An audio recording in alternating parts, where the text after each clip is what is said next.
Income tax notice के खिलाफ चंडीगढ़ में कांग्रेस का एहतजाज। अपोजिशन को दबाने की कोशिश की जा रही है। डीके शिवा कुमार का मोदी हुकूमत पर इल्जाम।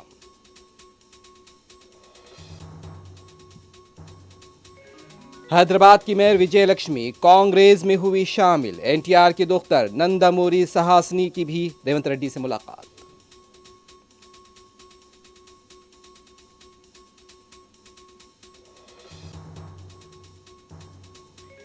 कांग्रेस में शमूलियत के लिए दूसरी पार्टियों के अरकान असेंबली को धमकाया जा रहा है। लोकसभा इंतखाबात के लिए चंदा वसूल किया जा रहा है। जी किशन रेड्डी का इल्जाम।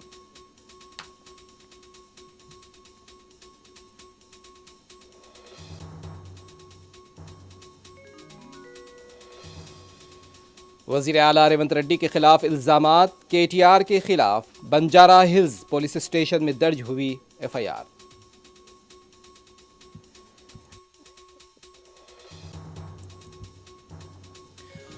उत्तर प्रदेश के बुलंदशहर में जेर तामीर पुल का जुज़वी हिस्सा हुआ मुनहदिम। तेज हवाएं बताई गई वजह।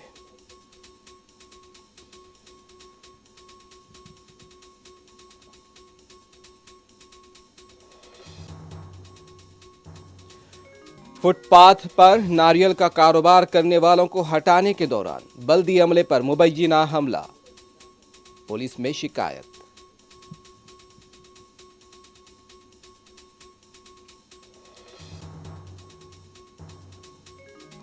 खान यूनुस और दैरुल बलाह पर यहूदी फौज के हमले, दर्जनों शहीद।